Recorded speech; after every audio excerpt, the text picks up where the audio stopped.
Welcome back, barbecue lovers, to Wise Guys Barbecue Podcast. Vin Picaro here again on this Friday, wonderful Friday night. I'm joined with my left-hand man, Charlie Baldwin. And today we have a super special guest with us, Bob Baumann, right off the competition circuit.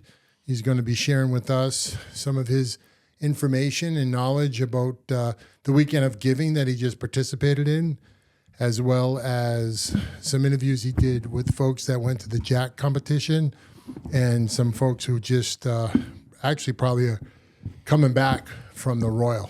So that's super excited. So welcome, Bob. Thanks for joining us. Ben, thank you for having me. Appreciate it, Chip.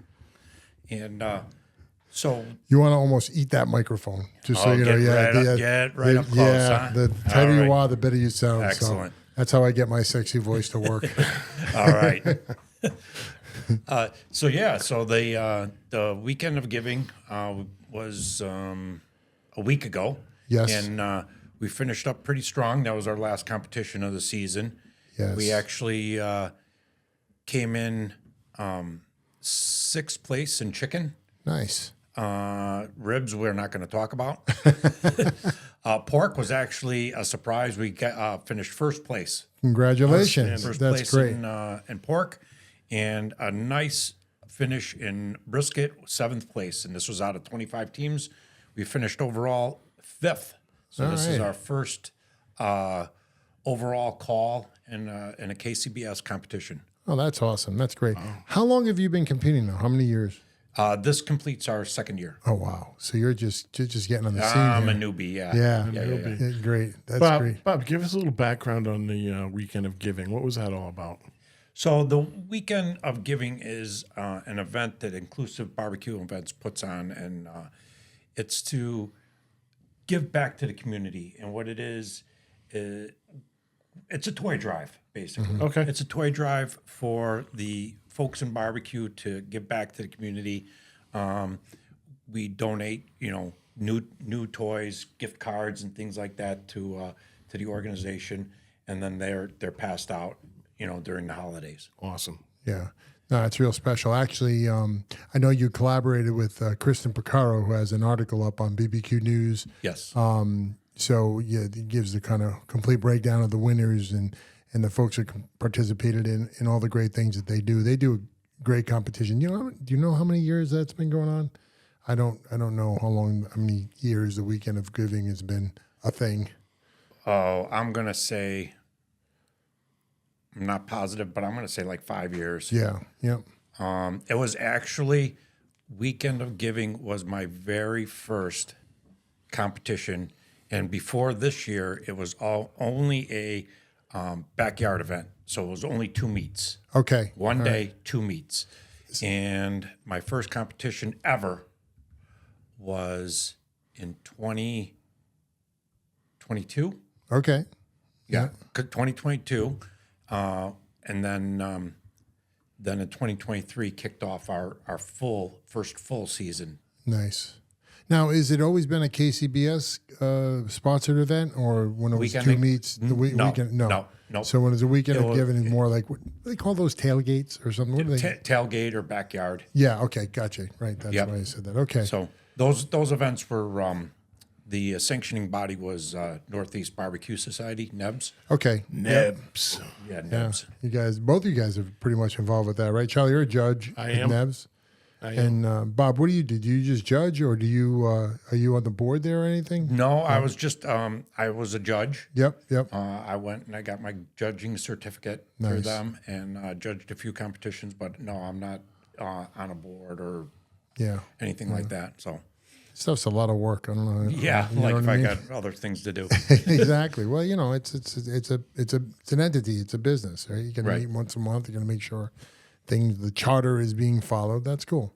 So, I know, and what we're doing tonight, folks, which you'll see, and I don't know, I haven't edited it yet, so I don't know exactly how the format's going to be. But we're going to have, Bob was lucky enough and willing enough to sit down with a couple of the Jack participants at the weekend of giving. So we're going to have a video for you that we're going to show with Paddy McQ and Jeff and Dan from Jefe Smoke. Yep. Are going to be on that video, and you're going to be hearing from them in their adventure going down to the Jack and how great that is, because I know this man next to me right here, it's one of his driving forces, right? It's a goal of yours. That is a personal goal. Yeah. They always say have fun. Barbecue should be all about fun. Right. It's not about the competition. Right. Well, my number one competitor is myself. Yeah. Yeah. Is myself. Yeah. And so you stress yourself out. I always stress myself out. Yeah. I'm getting better. Yeah. I'm getting better. Yeah. But and a personal goal is like anything. Like any sporting event. There's always a goal. There's always the. You want to go to the World Series or You're competitive. Stanley Cup. Right. It's Exactly. competitive. I want to be competitive. Is getting to the Jack. Cool. Bob, when did you first find out about the Jack and its importance and preeminence? It's and, calling. Yeah. The Holy Grail. Yeah. When did you? Is when it you is it the first- Holy Grail? I mean, I know it's very select. I mean, like compared to the Royal, right? A lot of people will put the Jack up there as the number one. A lot of people will. Yeah, because Yeah. of the way you have to get involved and win your bong from a And the tournament. tradition Yeah. of Jack Right. Daniels. Right. and There's only one way in, Right. and that's to make the selection. Gotcha. So- Gotcha. Did your wife cooks with you, right? Did she? She helps. Okay, because I seen her in a lot of your pictures, your photo shots when you Yes. guys win and Yeah, stuff. I yeah. see her involved, so I didn't know how much she cooked on the team. So is the team just you and your wife assisting, or is there other people on your team?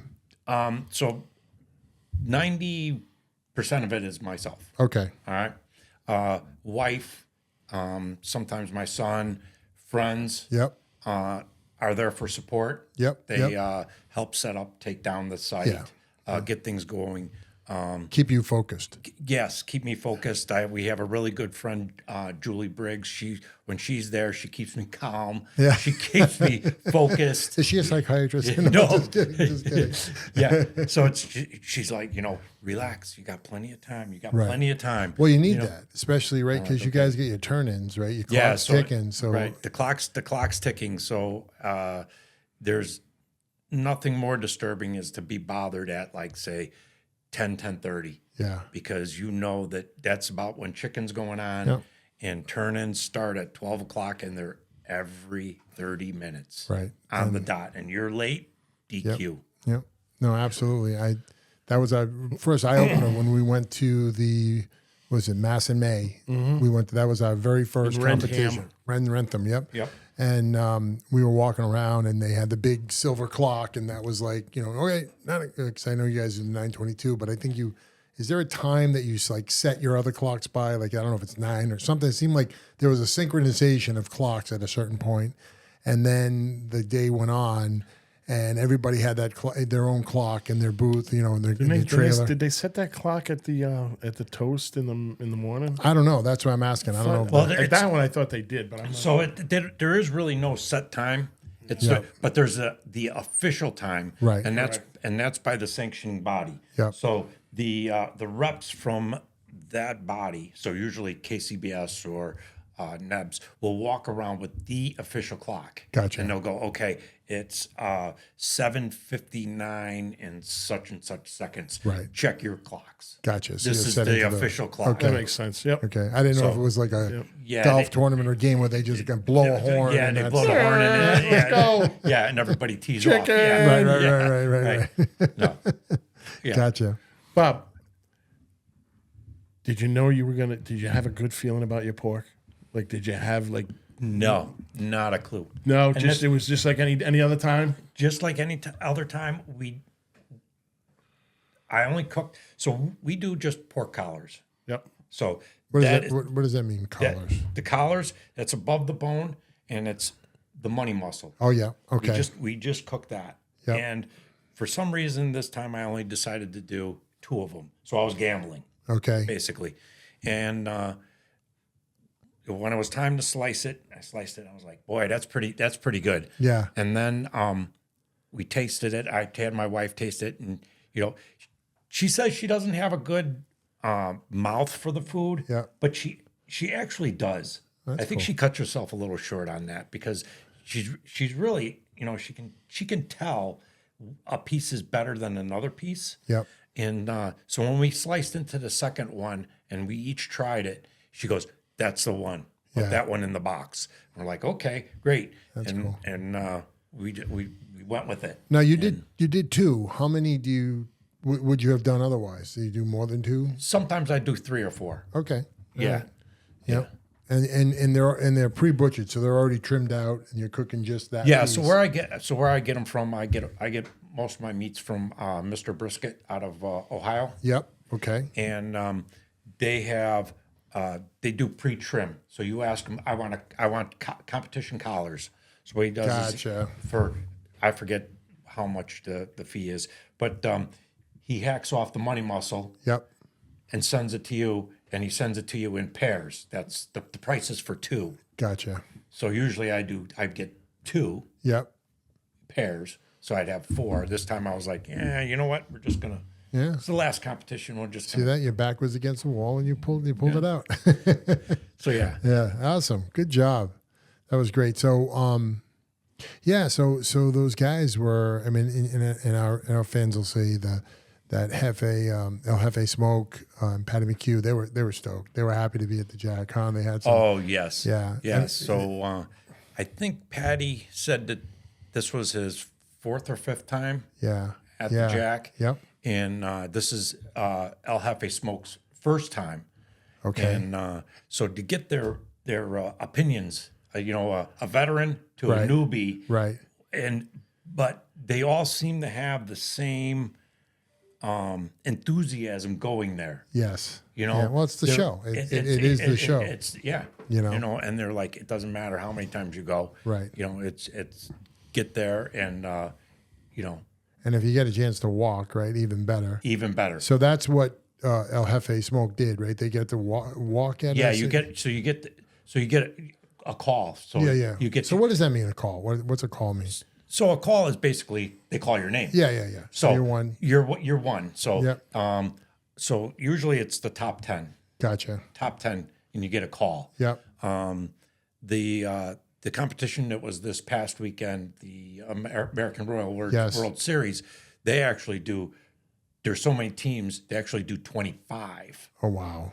Wow. They actually Yeah. do. They call 25 names. Oh my God. But I mean, that's a That's a big, lot. That's a big field. I mean, you have a huge field out at Kansas City of cooks out there. Yeah. Right. It Huge number. It was just under 200 for the Right. Invitational, Right. and about 400, and I think I saw like 444 in the open competition. Yeah, that's crazy. And the open competition just means if you show up and you want to pay, You pay to play. Yep. Gotcha. That's cool. That's Yeah. interesting. That's what So you. how did you feel like when they called your name? Like, how did you feel? Oh, we're always shocked. Yeah. Always. When we hear our name called, we're like, what? Yeah. Can you repeat that again? Almost. That only works for so long. You keep getting called a couple more times, and be like, yeah, this guy always acts like he's never winning it. Yeah, this false modesty. Yeah.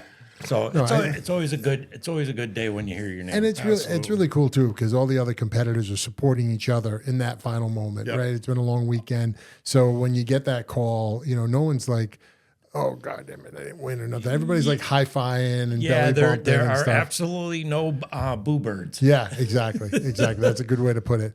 No, that's true. I go, we try to visit all the teams, get a bunch of pictures, yada yada. And I don't stay until the second day, walk-ups and such. But when I was at Cora, I was there for the Saturday night for the rib cook-off, rib auction. Yes. And which is a great event, Charlie. You'd love that. It's the only place I know they have that, right? They don't do that very often. A lot of That's the only competition. place I know of that That they does actually that. do, Yep. do that. Yeah. And there's a lot of people cooking for that, and there's a lot of walk-ups for that, and everybody's just whistling and whatever, and it's a lot of fun. And I was sitting in the front row with my camera, and I think I'm sitting there going, I'll take some pictures, Ruben. I was like standing up and I'm high-fiving people as they're going across me and stuff. It's fun. So one of the things is the the basis on that is to raise money for Cora Shriners. Yep. And For the Shriners- weekend of giving. No, this is a different for one. Cora. Yeah, This this is is up a in Maine. Cora. Oh, for And- Cora, okay. Yes. So they ask you to. It's a rib competition, but then they also ask you to cook ribs for the auction. And what they do is then they have everybody turn in their ribs for the auction, and then they auction them off. What was the high bidder? Do you remember? Yeah, I do actually. It was the two girls from Jefe Smoke. Oh, that's right. Were Yes. the winners. Yeah. And it was Jeff from Fat Kids who bought it for $550. Yes. Yes. So yeah. he bought a pan of ribs. Ribs. $500. Yeah. But all that was all a charity donation Yep. to Cora Shriners. There was a husband and wife, and I think a daughter who was sitting at the end of my front row picnic bench, and they were buying everything. They were only spending like 100, 150 on each competition winner, and I couldn't imagine because they probably bought 6 or 7 prizes, right? And I was like, so me and my wife like, what are you doing with all these ribs? And they go, oh, they're delicious. We take them home, we freeze them, we eat them like months from now. So they took home a lot of ribs that night. They weren't just. And of course, Jeff was just making a spectacle for the girls, and the girls ate it up. The girls were like, because they were over there, they were on the stage, and they're like, all right, come on, higher, because it's truly an auction. Right. You got people going like this, so it's fun. It was, I don't know his first name, but the gentleman from Humphreys and the wife, Chad and Nicole. Chad and Nicole, where they were doing the auction, Yeah. bidding, and they were pretty good at it. Yeah. It was kind of cool. Yeah, it was kind of cool. So yeah, that was fun. You got to go to that night shit, Charlie. It's a good time. That's a good Do. Yep, and great. So that's super. So you guys will see. We're gonna break away for a minute so you can go and check out that interview that Bob did with Paddy McQ and El Jefe, and we'll come back and we'll join back with Bob because we want to hear a little bit more about him and one of his specialties that he does with backyard barbecue. All right. So just enjoy this, and we'll be right back. All right. So I'm Bob Baumann with the Rhode Island Barbecue News, and I'm joined with El Jefe Smoke. We got Jeff and Dan and Paddy McQ Owens. And they're just off their run at the Jack. And what's up next? The American Royal next weekend. American Royal next weekend. And I think you guys are leaving Monday. Yep. And Yeah, probably going to leave Monday night. Get a bit of the way. Get probably 6 or 8 hours down somewhere in New York and fly away on Tuesday to try and get there Wednesday. yeah, so it's about a 3 hour, which you guys are figuring as a 3-day drive. Going out, it's going to be 3 days. Coming back, we're going to try to get it done in 2. Yeah. All right. Both right home. Yeah. All right. So the Royal, I think, makes you kind of like leave right after the event. Yep. And so for us, we're staying in our rental unit, and then we'll get up, crack of dawn, and like head back. Good. As long as we get the results. Yeah. And you're not held up for 2 or 3 days like last year. And I still need to get home, so it's going to happen. Yeah. And then to the Royal is you have to do both events. You have to do the Invitational, which you're in, and you have to do the Open. You know, That's our Saturday understanding. and Sunday. Yeah. Right. If you do the invitational, you have to do the open. You can show up and just do the open if you want to. Right. Yeah. Right. Well, and you guys are figuring that there's probably 100 and something teams for the Invitational. It was 220 last year. Okay. Ish. And And you have about 500. 500 for the Open. So then that's just everybody. If you can afford it, make it out there, you're going. Yep. It'll be the biggest event we've ever been to. Yeah. So we're looking forward to it. All right.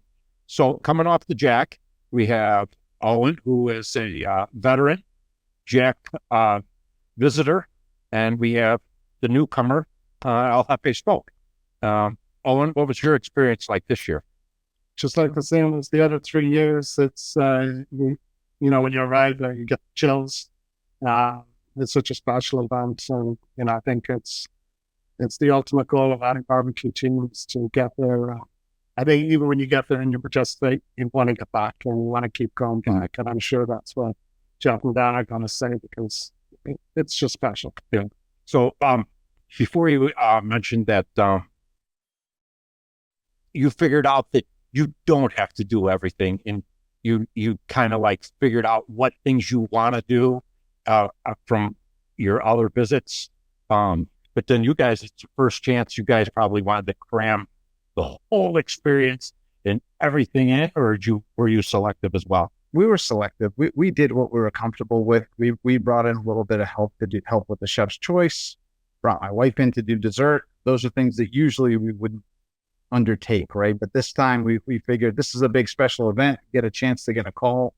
The goal was to walk at the Jack. Well, like that, not really the goal. It was really the dream to be able to walk at the Jack. So Yeah.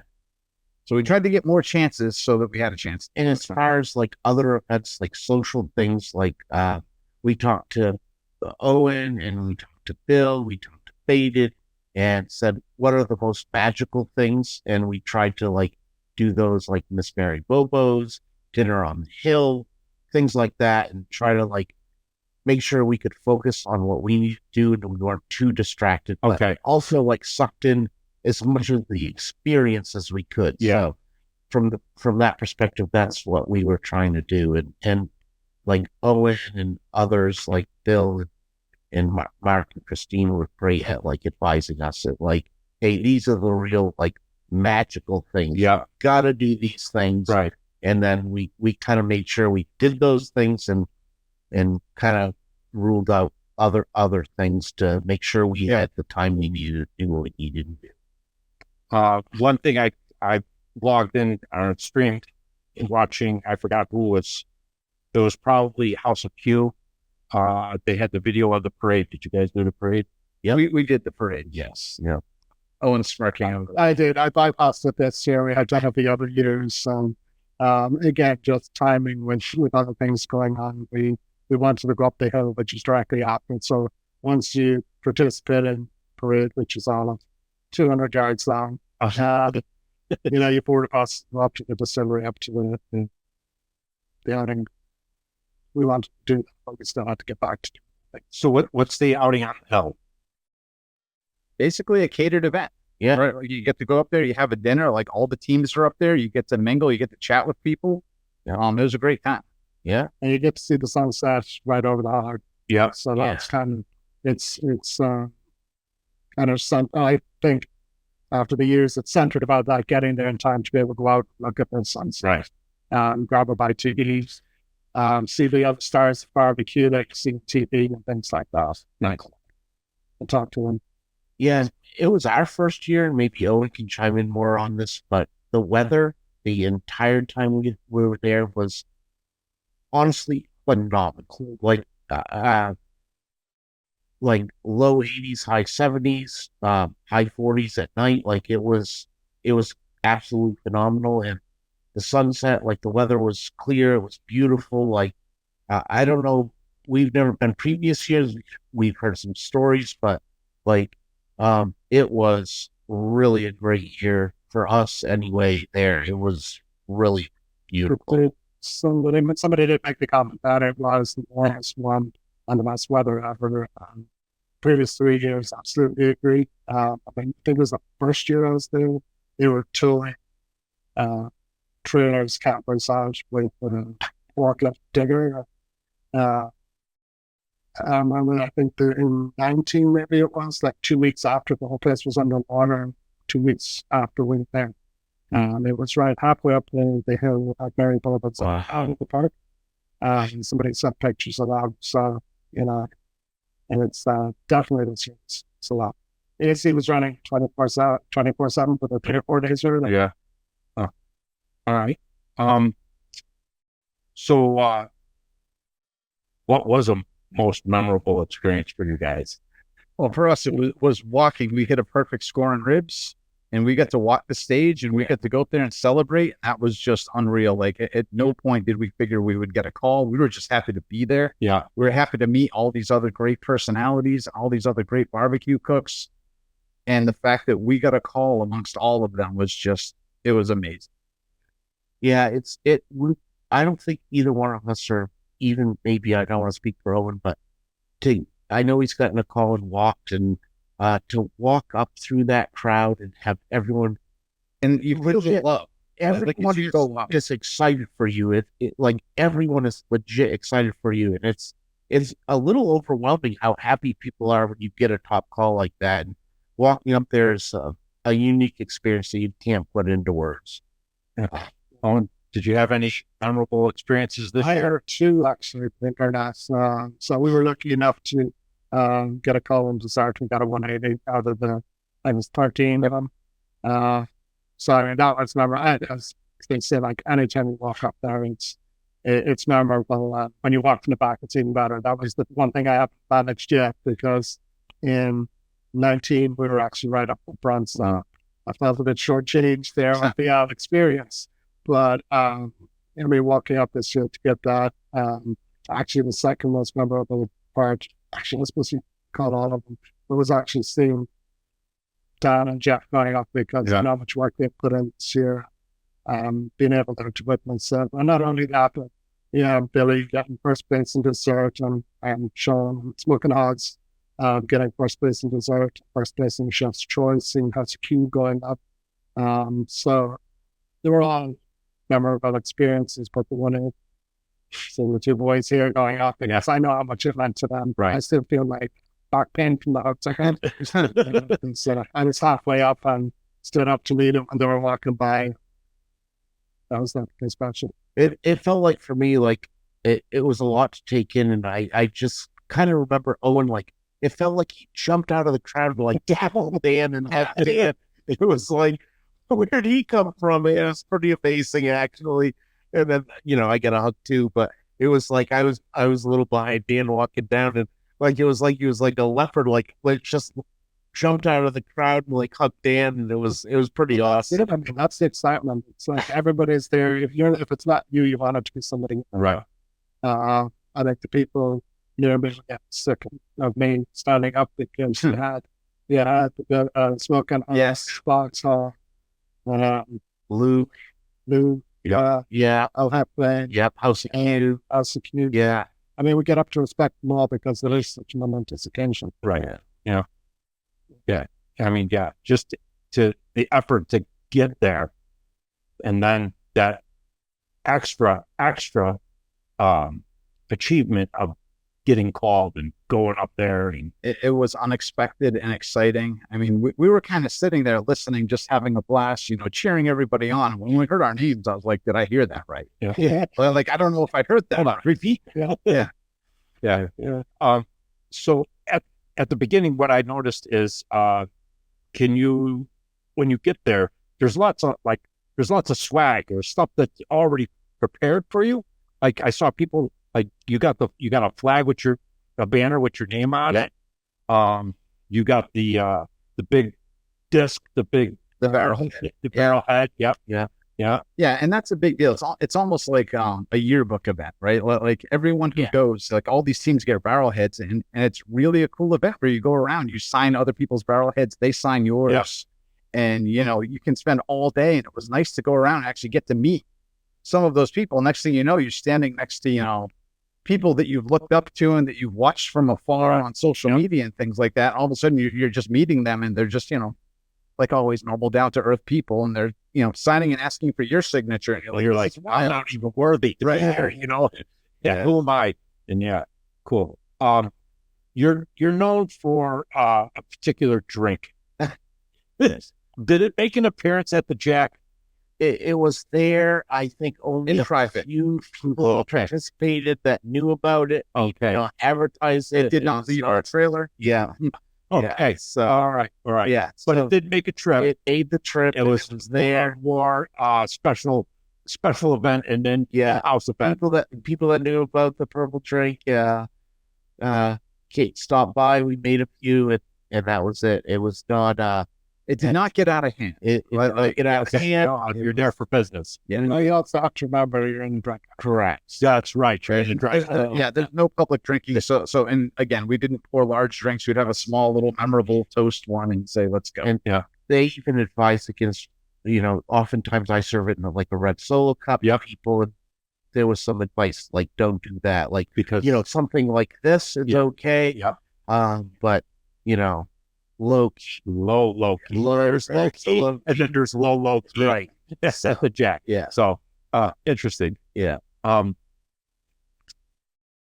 about any shenanigans? There had to be some or is this Honestly, The international team, we were part close to the international teams, and there was a little fire. I can't remember which international team, but they were not far from us. But I think one of their barrels caught a grease fire or something. there was a little bit of a fire. That shenanigans. I would We're on the stage. yes, but we were partners in New Zealand. Not to switch topics, but the New Zealand team brought us over lamb, and it was The best lamb I've ever had. the best lamb I've ever had.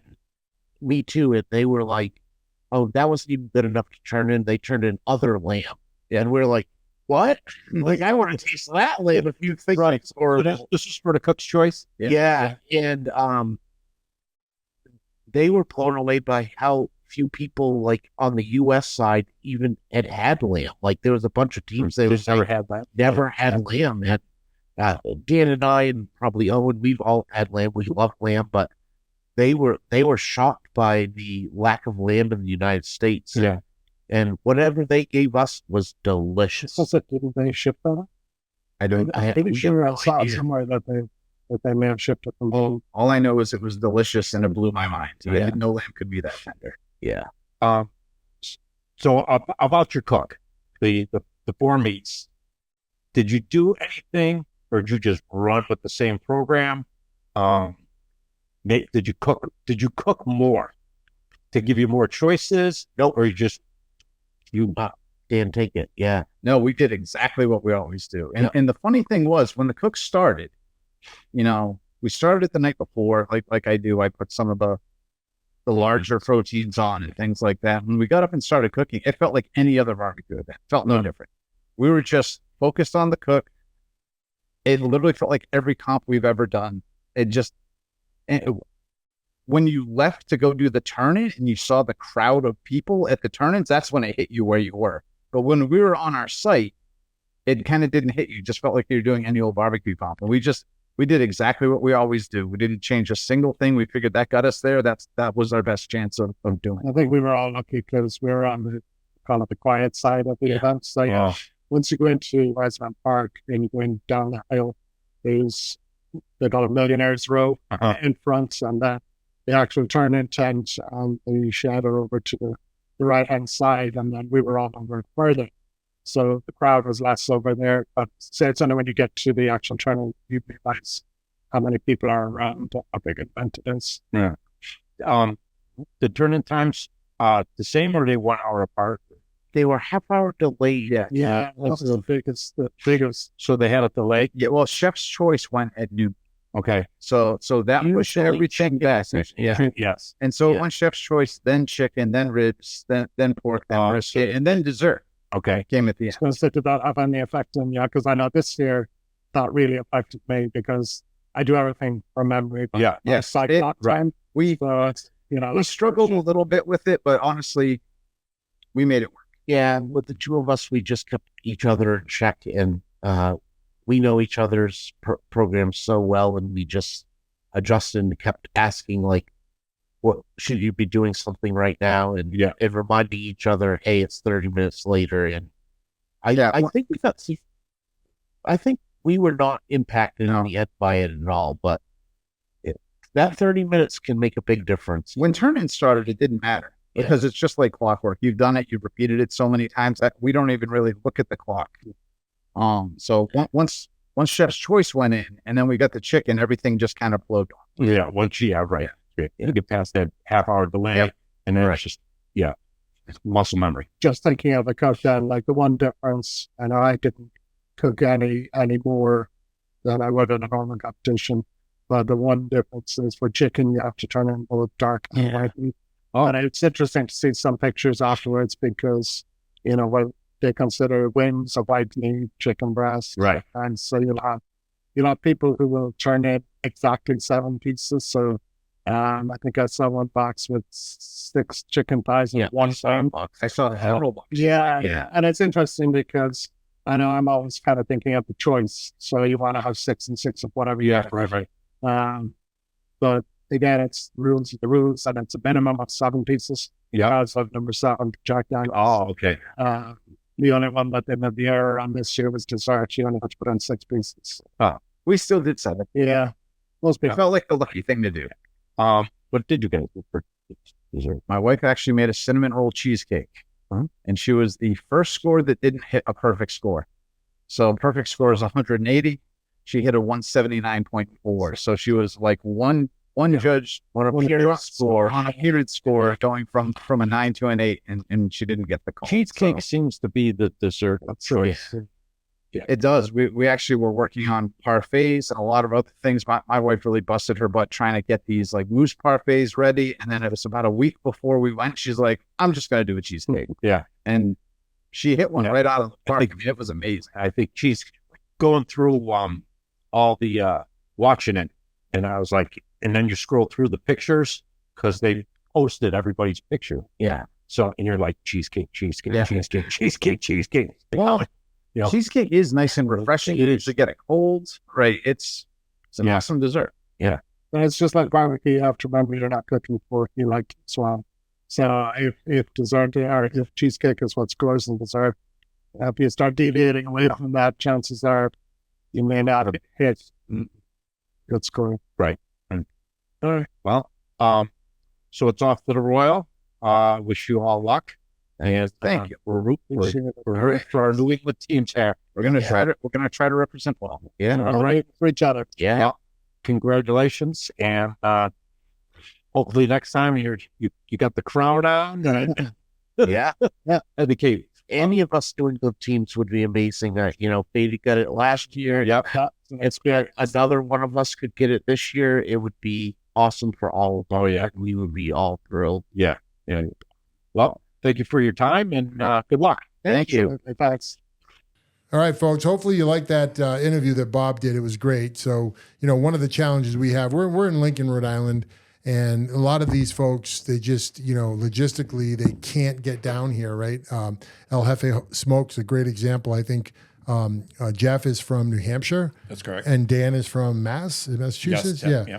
So right there, just trying to get those two main team members into Lincoln to do this, it would be impossible. And so Bob, witnessed that. And then I think Paddy McQ's also from Mass too, right? Yeah, he's north of Boston. North of Boston. So there you go. So there's no way. So Bob was nice enough to do that. That was at the Weekend of Giving event. So he was trying to nail him down on Friday. But as you can imagine, Fridays with the setup and maybe some libations, it gets a little tough to get that Yeah. figured out. But you got Libations? Libations? Yeah, what's that? I know. I kept the scotch away from you this week. I see it over yeah, there. no, it's okay. I know. It's talking to me. I should have hit it a little better. You're right.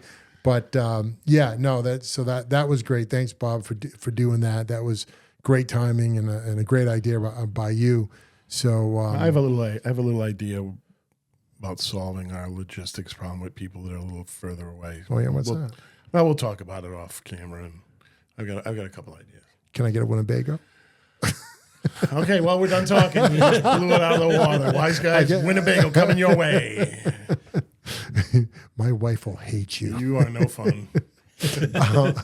Anyways, no, we're going to start doing some virtual ones. So there'll be, live in studio with virtual participants, and that'll be cool. That'll be a good way to start. I know that's very common.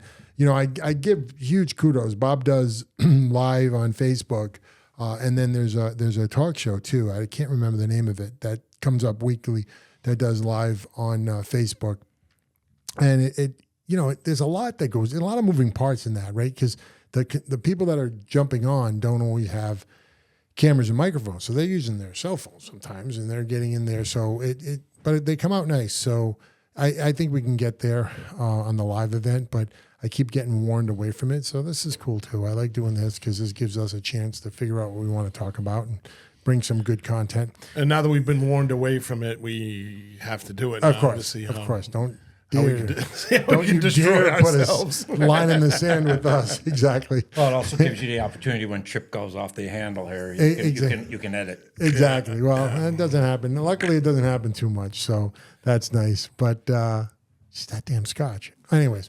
so back with Bob and something that drew my attention like a moth to a flame to Bob at the beginning of the year. When it was June, right? The Rhode Island States were in June. It was July. It was 4th of July weekend. Correct. Really, was Yeah. it? Yeah, because Yeah. when I took the judging class the 10th of June, and it was a few weeks after that. Yeah. I think.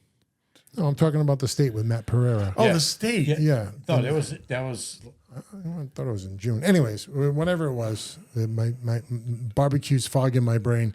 You know, I was walking around meeting folks, and I always give my little elevator speech of who the heck we are, why we're there, what we're doing, just kind of break the ice. And one of the things I throw out there all the time is, you know, the backyard barbecue master, right? So it doesn't exist today. There's no such animal. Of course, like Bob's, you know, exemplifying here. Once you get something conquered, you want to go to the next level. So backyard barbecue is a big deal, though. I mean, in our plight, Charlie and I, of this blog that we work on, we get people now that are, you know, they text us up, they email us, and they say, hey, you know, I think I do okay, and I want to learn more. I know I have to learn more, but I really have it on a bucket list. You know, either me and my son or myself would like to get into a competition, and, you know, we'd like to just see. So I always say, well, a great way to go is they have barbecue classes that you can utilize in your backyard, and you just practice your craft and get better, and then you can get into that next level. And I was giving that elevator speech at the States, and in that process, somebody's like, oh, and you want to go meet Bob? And I was like, well, what do you mean? He goes, oh, Bob from BBQ, he does a class in Japatchit. I guess it's going to be a yearly class for you now. we're going to try to do a yearly class. Cool.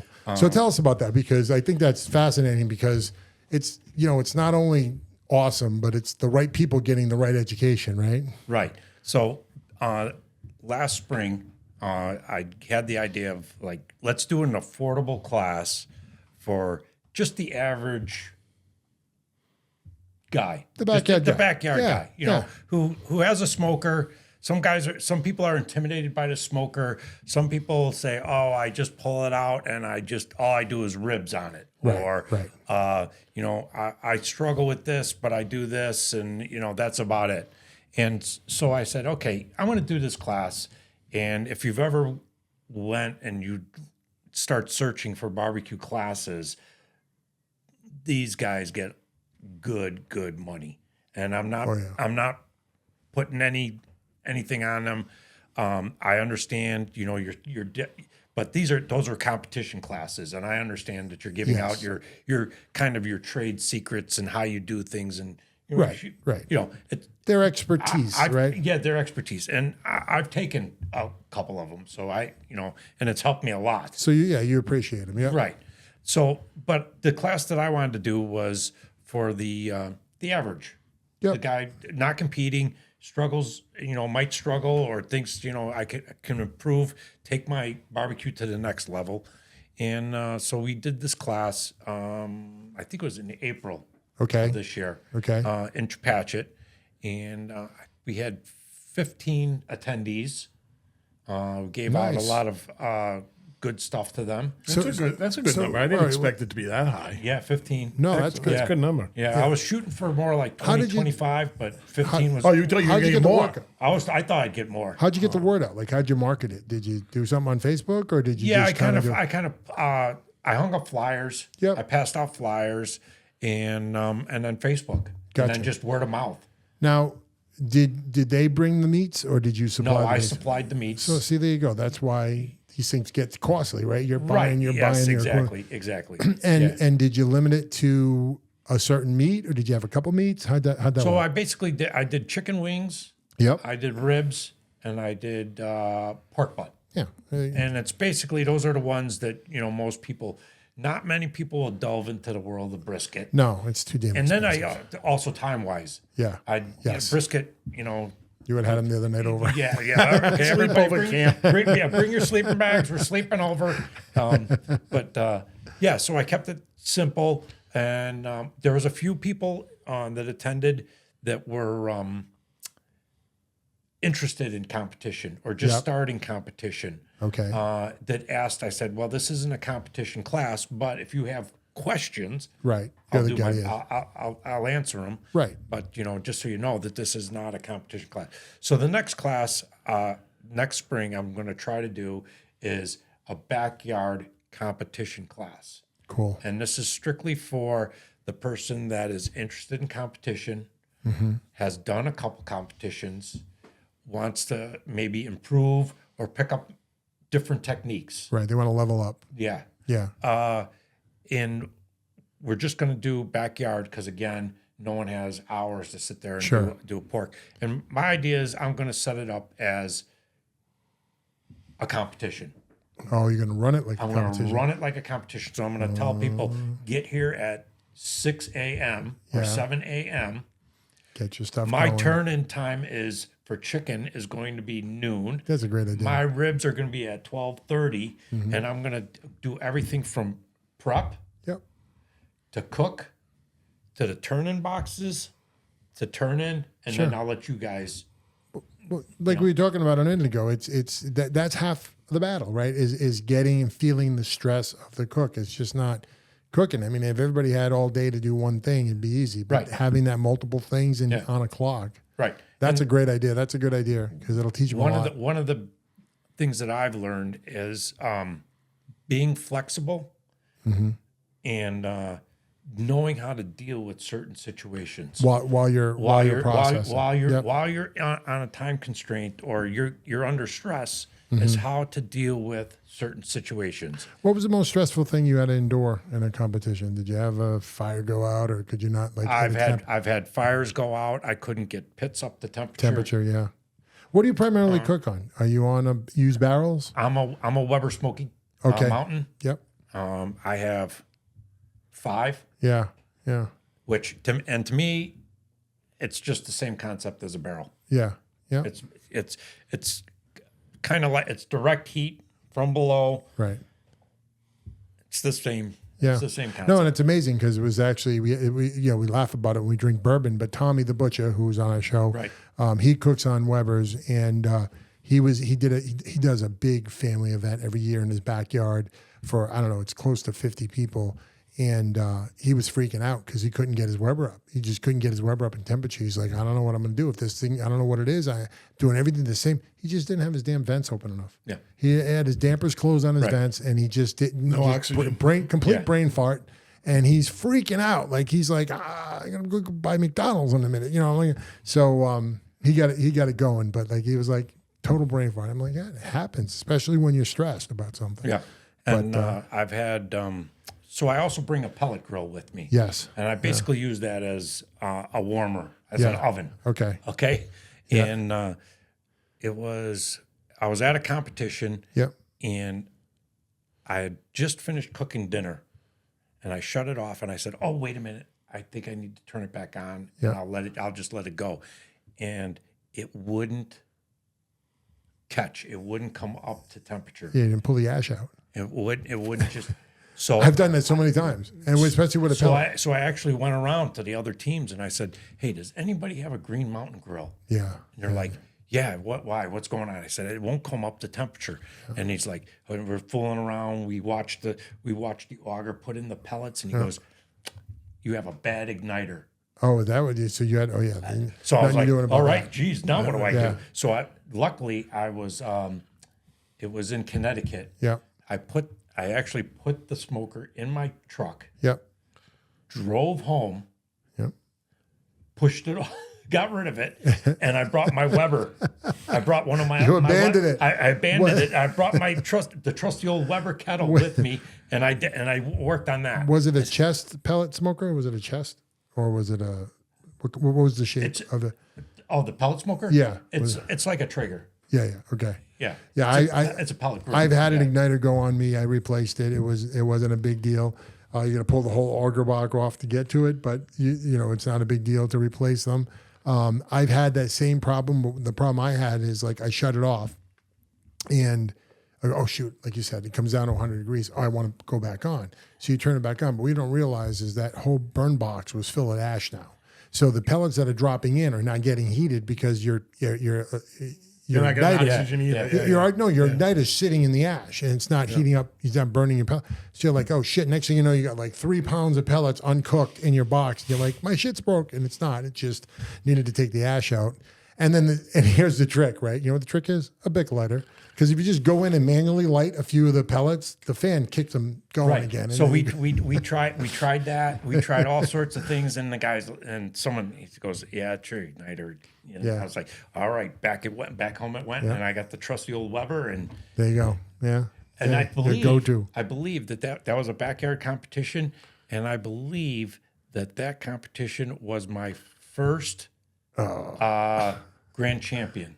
Oh, really? Yes. That's congratulations. Yeah. Nice. Oh yeah. Holy. Yeah. Yeah. That's great. Yeah, That's they were called. great. I remember now because it was we had a problem with chicken because of the whole scenario. Yep, yep. And my chicken wasn't coming up the temp, and we were struggling, and finally we were putting it in the box, and the turn in was just over this other, like you had to walk down to the gate of the fence and then come all the way back to the pavilion. Yeah. And the organizer or one of the reps, he's like, Bob, you got like 2 minutes. Yeah. I said, she's on her way. And my sister-in-law's running with the box. I was like, don't trip. Yeah. Yeah. No, But no, yeah.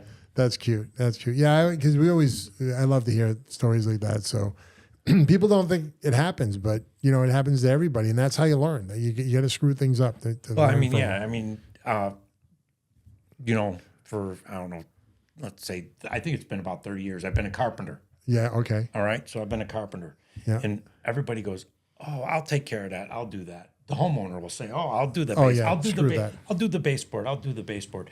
Until he comes up to an issue where the wall's not square, or there's a hump in the wall, right. or the floor's got a dip. When they need your craft. And then they go, yeah, I can't figure it out. I said, okay, there you go. Yeah. See? Yeah. No, it's true. It's true. I can't. Yeah. I've been there, done that, and I get the same advice back. Like, Vinny, you're gonna do it. Do it. Don't call me up when you can't do it. Right? Like, because you know, a lot of carpenters, if you're doing a small job, a house job, you know, your own thing, they'll say, "Oh, I'll do the electric or I'll do the plumbing or whatever," and they're like, so my electrician will say, "Hey, you do it. Just don't call me when you're midway and you can't, you know, you don't have room in the breaker box or something." Right. I don't want to hear it. Anyways, yeah, back on barbecue. That's cool.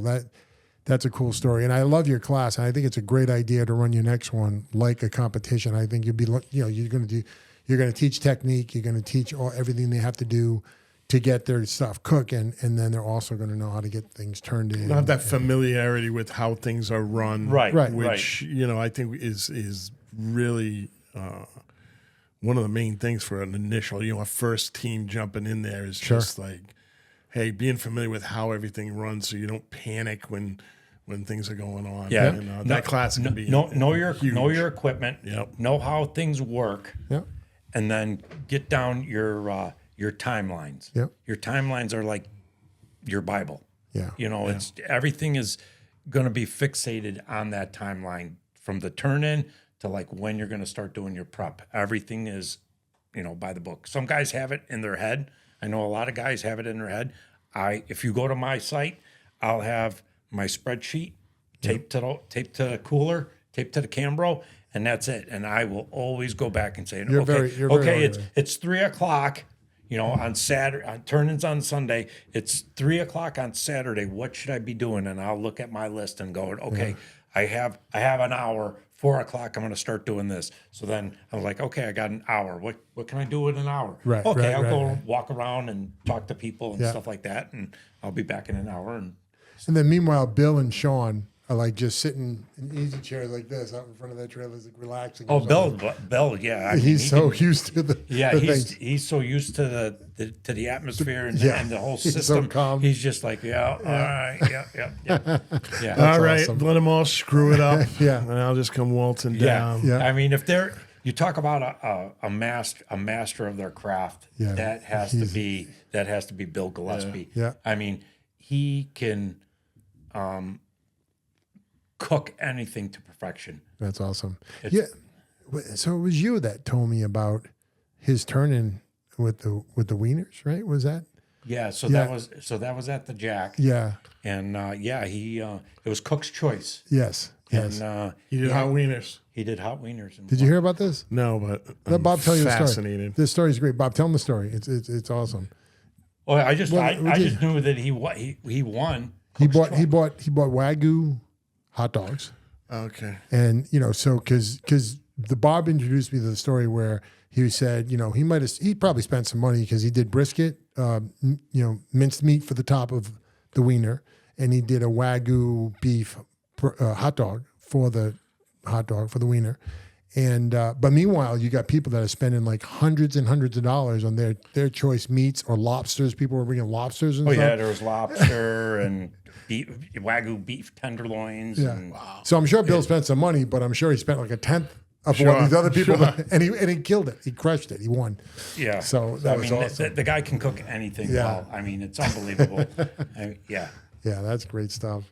So yeah, no, I wish. And listen, when you do that class, if you need a couple of judges, me and Chip, I'm sure. Absolutely. Call us up. We'll come gladly down. help out. Okay. Yeah, I never Gladly judge, help so out. you can teach me how to judge, and Chip can improve his craft because he is a judge now. Yeah. Much needed improvement. And the reason I became a judge or wanted to do a judge is I was like, what are people turning in? Yes. I never competed before.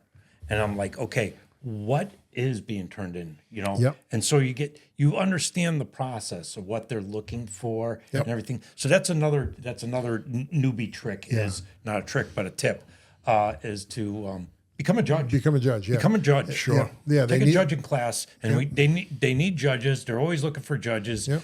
The more judges we have, the more teams we have, and the more teams we have, the more judges we need. Yep. And so to get an idea of what's being turned in and the quality and the flavor and just the presentation, take a class. Yeah. Take a class. I took an SCA class for steak, but I never did one for the others. And again, I like to keep on the right side of the line. I don't want to do this and the news reporting and then try to be a judge and try to be a competitor and stuff. So I kind of stay in my own little area. But to your point, to know what's going on, you should take a class. And you can show up maybe an hour before the event and get the understanding of the class. It's not a big deal to get a class done on some of these. And yeah, maybe it's a time commitment. You got to be there for about 3-4 hours to get through the whole event, but it's a blast. It's an absolute blast. Oh, yeah.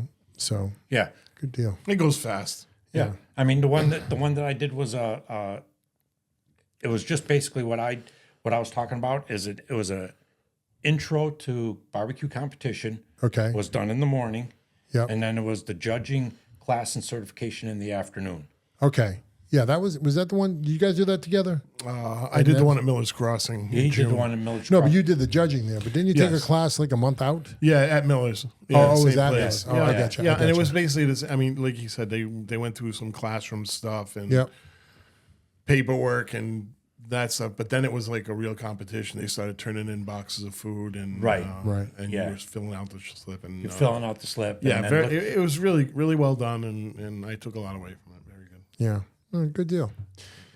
Well, that's freaking awesome. I loved hearing about all the competitions, Bob. This stuff is really, really cool, especially this time of the year, because it's cool how the local events are lining up with the national events. So you got people can be in two places at the same time, but it's like it adds to the stress, right? You're coming back from the Jack, you're getting the weekend of giving in, and then you're off to the American Royal. It's just it's great. So the weekend of giving. So El Jefe left his trailer and all his smokers in Ohio.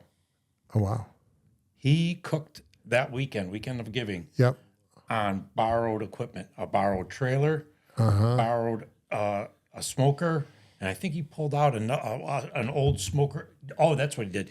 The smokers were retired smokers of his. So cool. But he borrowed equipment and a trailer from somebody else, and that's what he cooked out of. Because so that's cool. At this, like I said, it doesn't make sense to go from Lynchburg, Tennessee, drive your trailer all the way back, and then 2 weeks time turn around and then take it out to Kansas City. Right. So we're just going to drive the trailer, drop it off in Ohio, come home. They still had this competition that they wanted to do. Yep. They participated. And then drove out, picked up the trailer, continued on to Kansas City, and now they're on their way home. It's a lifestyle. Oh yeah, because people forget that people have jobs and families all in the middle of this stuff, right? So they got other responsibilities. Well, that was great. So thanks for doing that interview. That was awesome, and thanks for joining us today. And you folks will see this Friday, and we'll check you again pretty soon. We got the holidays coming up. We got Thanksgiving coming up. I know we're going to have some shorts on there with Tommy the Butcher spatchcocking some turkeys and getting them on the smoker. So He is a look heck out of a for- spatchcocker. He loves the spatchcock. Yeah. Yeah. If he's Loves not a good if he's not drinking bourbon, he's spatchcocking. So for sure. But thanks everybody, and see you soon.